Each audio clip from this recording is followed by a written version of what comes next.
The Batman teaser trailer was recently released at DC Fandom this past weekend. While the film was only a quarter of the way through filming before having to take a break due to the global crisis, this teaser was surprisingly filled with Easter eggs pertaining to the plot, characters, and puzzles still to come. Today we're going to be taking a look at what we learned from this teaser trailer, or at least what we believe we learned, as we count down the top 10 Batman Easter eggs. Welcome back, Nerd Squad. I'm your host, Amanda McKnight. And it's also me, Jack Stevens. We're both here today to help you solve some puzzles and perhaps even riddles as we count down these Easter eggs and uncover some of the mysteries revealed in this trailer. If you love the Batman verse and want to explore one of my favorite villains, we also have a Harley Quinn list that I recently worked on that you need to check out. Alright, now let's get counting. Number 10. No more lies. Throughout the trailer, there is a theme that we keep coming back to of implied deceit and corruption. The main villain, at least in this teaser trailer, appears to be the Riddler, who sends Batman cards and messages that all appear to be riddles, often that rhyme at points. The Riddler seems to want the Batman to know that they will not stand for any more lies, and the trailer gives us various clues that these lies are coming from Gotham government officials,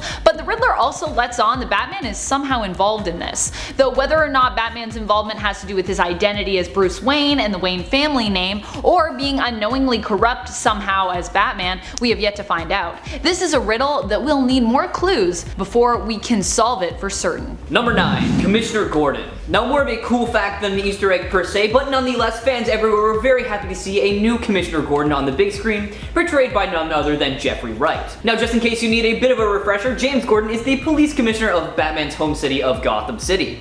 And in the golden and silver age of comics and in the 1960s Batman television show, Gordon fully trusts and is actually kind of dependent on Batman, which seems to be the same case for this iteration. Introduced to us briefly in the trailer, we see him enter the crime scene, recite the message in the greeting card that was left behind, and then hand it off straight to Batman. Now, it seems that Pattinson's Batman was called in for a consultation on the actual crime since he's, doing his thing and no one seems to be bothered by it. This could absolutely be an homage to that, scratch my back, I'll scratch yours relationship that the two often have, since Reeves has stated that the film heavily leans on the whole world's greatest detective thing, but we'll just have to wait and see, I guess. Number 8. Don Mitchell Jr. Following our introduction to Commissioner Gordon in the teaser trailer, we see a gathering of newspaper articles and clippings. Painted over them is the word lies. That nod to corruption that the Riddler does not want us to forget. In the headlines, we will notice one man is prominent: Don. Don's done it again. King Don. Don is the mayor of Gotham, and it's possible that this crime or murder scene we attend is either attached to his corruption, happened because of it, or even has to do with competition for the mayoral seat and election in Gotham.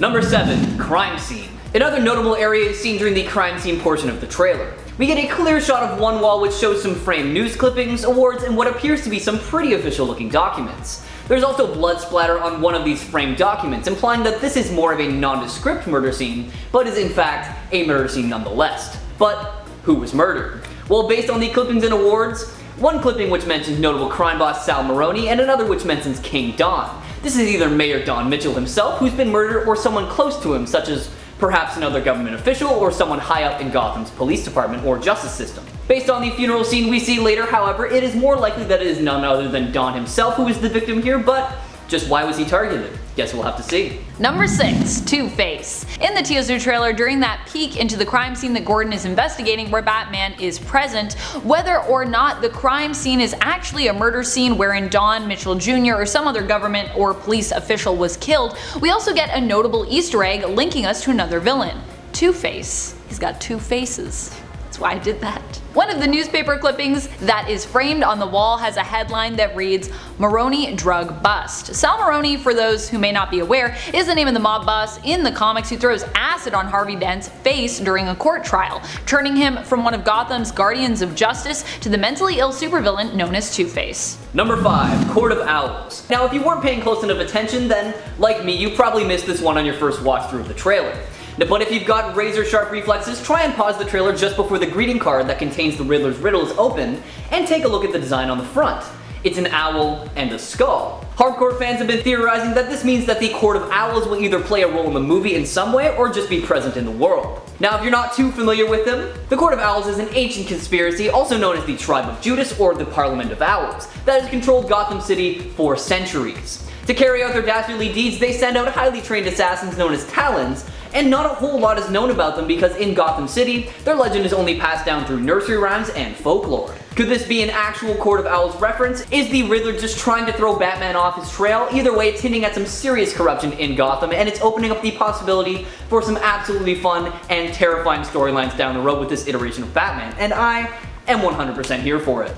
Number 4, Penguin. At first glance, you might be a little bit confused as to who that is around 118 in the trailer, but focus just on the nose alone and you'll probably be able to sniff it out. That man is Oswald Cobblepot, aka the Penguin, portrayed by Colin Farrell. Definitely one of Batman's more well-known villains, the Penguin is called such because of his physical deformities. However, his actions do not at all reflect his cute name because he is one of the most ruthless and cunning criminal masterminds in Gotham City. His standard weapon is an umbrella with different gadgets hidden inside of it, however, we didn't actually get a glimpse of it in the trailer, so fingers crossed that this is an accurate portrayal. According to Reeves, this iteration of the Penguin does not like being called by his nickname, and rightly so because it's honestly not the nicest thing to call someone. It's not explicitly stated what his role will be in the storyline of the movie, so honestly if you have any theories, let us know in the comments below. We would love to hear what you have to say. Number 3, Catwoman. Of course, we knew the Catwoman was in the film and that she would be played by Zoe Kravitz, but this teaser trailer gave us our first look at her in the film and what she might be up to. It seems like Catwoman is up to her old antics once more, or I guess since this is year 2 Batman, her new antics perhaps? In the trailer, we see her breaking into what appears to be some kind of lavish home. In fact, it's a lavish home that looks almost identical to the one from the crime scene. I would even wager that they are the same home. I'm putting money on that right now. But did Catwoman break in before, after, or during the crime? Is she in league with a potential murderer and possibly the Riddler? And just what is she stealing? We'll have to wait for another trailer or the film to find out. Following this little glimpse into her burglary scene, we also see there is a brief scene at the City of Gotham Sanitation Eastside Depot. While Catwoman doesn't initially appear to be in this scene, it should be noted that Catwoman has been known to operate out of the east side of Gotham. Fun fact. Number 2, the Joker Gang. Now these guys appeared twice in the trailer. The first time was when the Riddler says, "If you are justice, please do not lie," and the second was when one of them went toe-to-toe with Batman and did not come out looking too good afterwards. It's not really said who this gang is supposed to be, but from their face paint alone, we can guess that they are the Joker Gang, or at least some sort of iteration of them. Now who's the Joker Gang? Well, they are a pretty big group of criminals and thugs that serve under the Joker. It's generally made up of low-life criminals who get put through some absolutely brutal trials to even be considered part of the gang, but if they do make it through to the final round, then it means they are ruthless enough to get any job done. The face paint they wear in the trailer actually reminds me of the mask that the Joker's thugs wear in the Dark Knight movie, so maybe this is an homage to the late great Heath Ledger and his Joker portrayal. What does their introduction in the trailer mean? Is the Joker alive and well in this universe? Does that mean he's gonna make an appearance sometime throughout the movie? Man, I hope so, because come on, if you cannot have a Batman movie without, I don't know, some reference to the Joker, right? Number 1, $0?1. The ending to the trailer could be an Easter egg that means nothing. At the end of the trailer, we simply get a title card that promises the movie will only be in theaters and is currently in production, but before that we get a card that reveals $0?1. Of course, the film is slated to be released in 2021, so those question marks could just be standing in for twos and a nod to the fact that the Riddler seems to be our main big bad for the Batman, and you know, the Riddler's usually obsessed with question marks. However, is it possible that instead this could be some kind of riddle?